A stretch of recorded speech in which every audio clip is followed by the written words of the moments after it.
Hey everybody, it's Charlie and Chris with Daily Motor, and today we've got a fun one for you because this, if you can't tell, is a 2013 Mazdaspeed 3.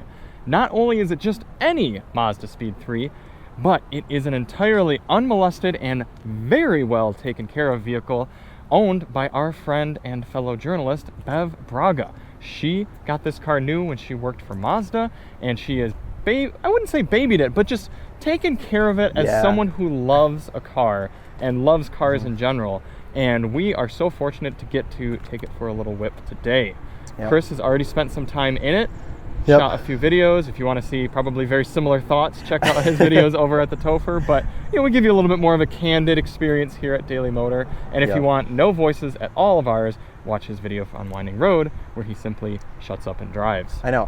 I figured since I already did a couple videos on this, we'd stick the camera on Charlie and get his POV impressions here. But this is such a well cared for car, as he said, 65,000 miles. And we got in this car and we're like, this just feels like a press car. Like, it just feels so, like, it even smells new in there still. Yes. So yeah, it really is impressive. I've only ridden in it from DMHQ out here to our loud starting lot. Shout out to Bev for the license plate. I like you know what's that. funny about this? That's how you open the back. It's not very, well, I guess you could maybe stick your hand in, but that's interesting. It looks like it'd be powered. Yeah. So for a little bit of background, we're going to try not to get too journalisty here and lament the days of Mazdas of yore and how they were more fun, but we will probably do that. I already did that in the Topher video. Sure. Okay. All right. So let's kind of look at this car, because a lot of you will be watching this video because you're probably in the market for a Speed 3. You're not exactly seeing journalists come out with reviews of older Mazdas like this. And I know William Long will probably be watching this satiating and just so happy that we're reviewing a Mazda 3 hatchback like this. You can get the Mazdaspeed logo right there and badging. This was such a cool era. Yeah, like this not even just for Mazda, just for like a lot of cars were really good. This was like the end of this kind of analog era before everything was a screen. Yeah. Look at this kind of cool. This is a touring model. It's top trim. We'll put the this is exclusive. The window sticker up on the screen for you all. This is exclusive to what? The Speed 3. Oh, to the Speed 3. The Speed 3 had this red trim on the door panels and the seats. Okay. Yeah, take a look. We've got a sort of a leather feel right here. Might be fake leather, but either way, kind of a leather and then cloth in the middle. Chris's seat is set for a 5'10" person, and wow, this generation Mazda hatch had so much more room than the current one. I know. I said that earlier. The first time I got in a Mazda 3 hatch of the current generation, I said, where are you supposed to put your legs? There's no leg room. No, this actually has room and headroom. I've got probably about 2 inches or so of headroom. I could honestly sit up probably here too. And yeah, I mean, probably where I'd sit. This is actually really good. I've got flip down armrest, no sort of vents or anything, but for a compact car, this is a very pleasant place to be, and the seat has a decent rake to it as well. Yeah, I'm actually pretty comfortable. Let's pop the hood here and give me a look. And maybe we will go away from conventional Daily Motor reviews of late and let me drive first, since you've driven a bunch. I think you should drive first for sure. Yeah. Let's take a look. Technically, this isn't a traditional review because we're doing it all in one part. That's true. Top mount intercooler. That's interesting. 2.3 liter motor. What sort of power figures are we doing? 260 horsepower, 260 horsepower, 283 foot-pounds of torque. That's even a lot of power for today. And a limited slip diff. Interesting. All right. So I have never driven one of these, and you had never driven one of these until until a few hours ago. Yeah. I hadn't driven it. For me, this car, it was kind of like meeting a hero, because when I was a teenager, my grandpa bought a Lincoln MKZ from a Lincoln Mazda combination dealer. I was wondering where you're going with this, but that makes sense. And when he was buying the car, there was one of these on the lot. It was dark gray with silver wheels, and I just stood out in the parking lot and stared at it because I was a teenager and I thought it was the coolest thing ever. And the salesman noticed, and he came out and he tossed my dad the keys and let my dad and I take this out around the block. So I had ridden in one 10 years ago or more. Well, no, probably about 10 years ago. And I'm sure back then it left such an impression. It did. I know. I was like obsessed. So it was cool to finally get behind the wheel today and see what this car is all about, and it definitely lived up to my expectations, so I'm excited for you to drive it. I'm glad to hear that. Yeah. I just love the styling of Mazdas back then when cars didn't have to be all angry and aggro. Yeah, and it's so happy. it's Look at it. so happy to be It's here. happy to see us. And I'm happy too. You know what? What sort of tires is she rocking here? These are Cooper all-season tires, but from the Okay. factory, I believe it would have had some Dunlop summer tires, ultra high Cool. performance. Cool. These are performance all seasons. I was going to warn you, they aren't very grippy. Okay. You can tell the car's got a lot more in it, but the tires are like All right. screeching at 50 miles per hour. That's so. totally fine. This is her daily. Yep, So. that's right. And again, look at this interior. Super well maintained. Look like some Mazda OEM floor mats there. Love seeing that. Little Mazdaspeed kick plate. Very cool. This is a $27,000 car new, so really probably just adjusted for inflation similar to what a Mazda 3 Turbo would be now. But we've driven the Mazdaspeed Turbo, not Mazdaspeed, the Mazda 3 Turbo, current one, quite a few times now. And it has a very relaxed sort of pseudo-luxury car character, even with the manual transmission. Yeah. All right, kind of a heavy clutch, but makes sense for the power of the car. Not super linear, but we'll see how it acts. The road fires right up. It's cool having proxy key in a car like this. Yeah, that was an option as well with the tech package. I believe that. Wow. Tech package got you that. It got you navigation, literal in-house Still navigation. has better resolution than a modern, the RAV4 system right Yes, now. it does, and it also gave you Bose audio. Wow. Which maybe you should run a sound system. Maybe I cool. should. Also, dual zone automatic climate control. That's Yes. impressive. There's a lot of features in this thing. Yeah. I am a bit surprised not to see heated seats. Not a big deal, but you just kind of think back like my Focus SVT had heated Yeah, I don't seats. know that this had. Like any Mazda 3 had heated seats. Yeah, That's that would be okay. a question for the ex Mazda PR. Lady. Yeah, you're right. Cruise control. It's kind of a cool wheel. Oh, it's so thin. I miss Yeah, thin steering red wheels stitching like as this. well. Yeah, you're right. We were just talking about red stitching, how in it is currently in 2022. All right. Yep. I see a traction control button. I see a blind spot monitor button. For a turbocharged car to have, what is that, a 6,600 RPM red line, Yep. roughly? That's pretty good. Maybe even 67. Boost gauge there in the middle. No soft limiter. Love to see that. I don't know if they did soft limiters in 2013. Yeah, probably not. Maybe in Better Germany time. they did. Ooh, that feels nice. The Kind of shifter's long really- throws, but yeah. that's okay. Super easy to drive car. Steering's got a little bit of weight to it. It feels substantial.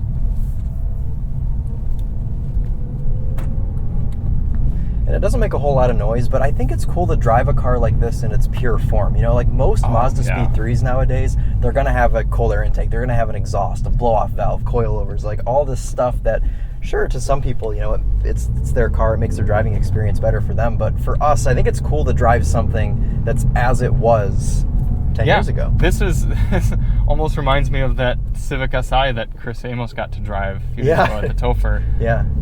Obviously not that low miles on this, but really treated like it is. Yeah. That low of mileage. I mean, it's still fairly low for a 2013, Yeah. 65,000. Yeah, and no, you're totally right that. I'm just getting distracted because I'm excited. But what did you just say? Low mileage. It's cool to drive. that it's not modified. Yes, not modified. I really appreciate that a car like this was kept so stock, because that's what I would have wanted to do. Yeah. That's not a lot of throttle. It wants to go. Yeah. That's fun. Lots of torque steer. A little bit of turbo lag between gears, but...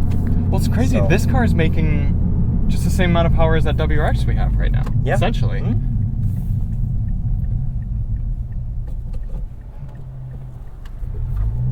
Very easy clutch to get used to. It's right where you think it should be.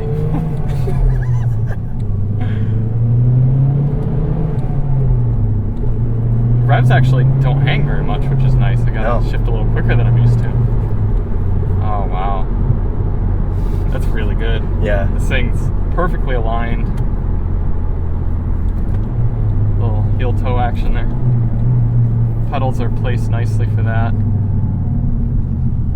Brakes still feel nice and healthy. Turn signal's really quiet. I like that. Yeah.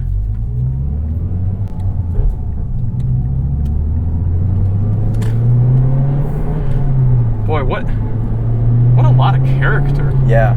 It's wanting to run around on you, and I know you haven't said anything about it intentionally because you want me to mention it, but you mentioned the torque steer, and everyone's heard about how much torque steer Mazdaspeed 3s make. Yeah. But we talked about recently, I think it was Kona N, some torque steer is fun. It adds, I mean, the car's literally communicating to you. It's what enthusiasts want. Yeah.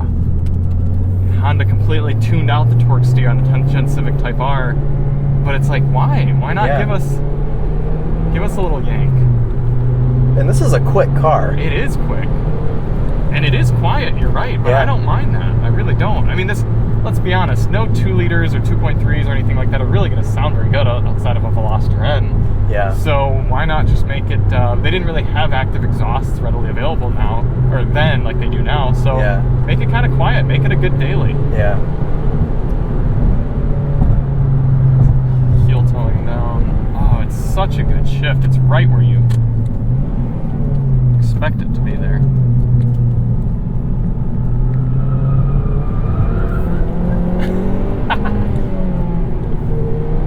A little bit of boost lag when you lose it to shift there, and then it comes right back in and pulls you away again.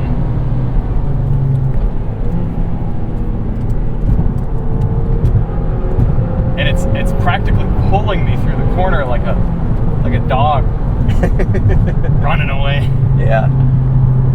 Dial back a little bit here, feeling over the rough ride section. The ride is quite nice in this car. Yeah, well, and you know what's more impressive? Just be quiet for a sec. There's no rattles. No. Listen to that. I mean, there's a little bit as we really hit those hard bumps. It does feel like the second gear bushing might be getting a little tired. And you actually can feel the power fall off pretty strong around 6,000 RPM. I bet you a quick, like if you're really going for a 0 to 100 run, you'd want to shift about 6,200. So Mazda realized how bad the torque steer was in the 2007, 2008, 2009 cars.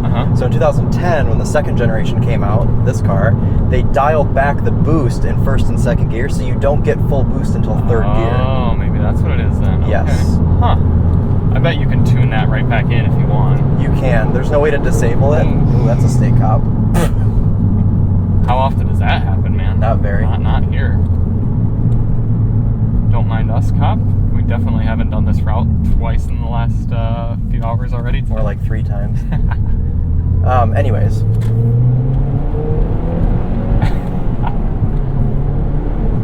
And I also love how it's not demanding that I drive it like an a-hole. I mean, I could totally just short shift this car. Yeah. And it's got the power, and it's still giving me a little fizz even when I'm driving it casually. Yep. Weighted nice into this turn. I think I can feel a little bit of the character of those all-season tires. Yeah. In turn, it's just not exactly confident while it's cornering, but again, rubber can make a huge difference. Yeah, and I mean, for a car that's never really driven hard or, you know, whatever, these tires do just fine. They're quiet. Very practical center console. Oh, and it does slide out. I was just about to say this could slide out some more, but it totally does. Good job, Mazda. Yeah, again, it's so hard to not be cliche, but Mazda has made a decided effort. I'm gonna wait because we've got an on-ramp here.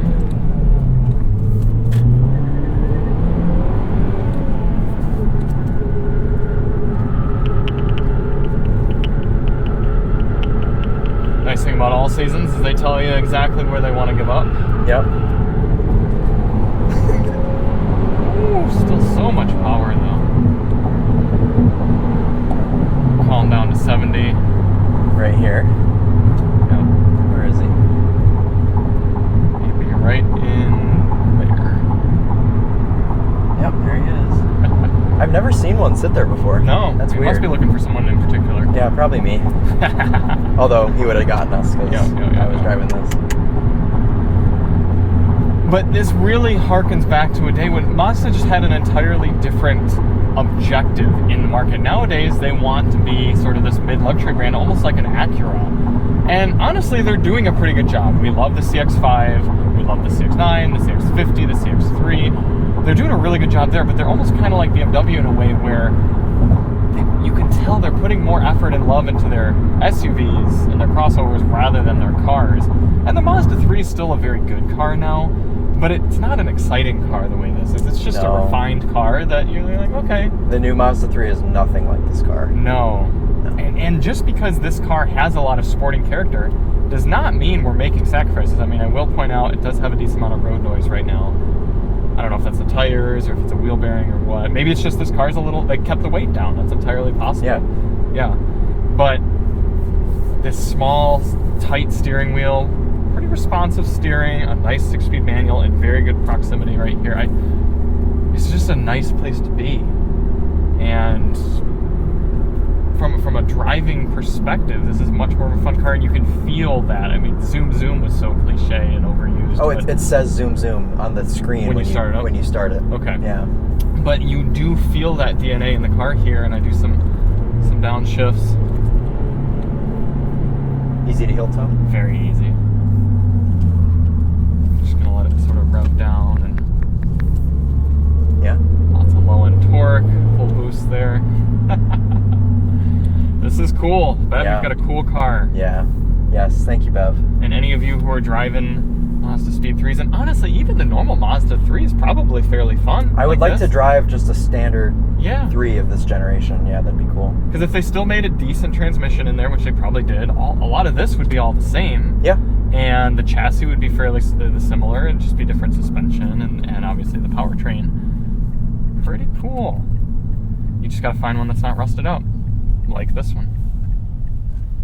Yeah, these did have a rust problem. They really did. It's a problem. I don't know that these, the second gens did, but the first gens were so bad. Yeah, they would just rust to pieces. I think they improved that for 2010. Just enough gruntiness at low RPMs. Yeah. Well, it's got... I often like cars that have more torque than horsepower. Sorry. Oh, yep, hello. I wasn't pointing at that. I was pointing at the WRX. You think Subaru is benchmarking at 300? Yes. Anyway, sorry. I was just saying that I like cars that have more torque than horsepower. Ah. And this one does. Are you a diesel fan? No. I like petrol cars that have more torque than horsepower. I don't mind diesels. I've just never been a big diesel fan. I'm surprised you didn't get into that whole Mercedes 300D. I don't really care about diesel cars. I don't know. Some people really like them, but not for me. All right, 6,000 RPM. Clutch drop. Brum, brum, brum, brum, brum. Bev's sweating right now. Oh, this person wants to get the jump. They're not gonna get it. Woo. Need almost 2 hands on the wheel.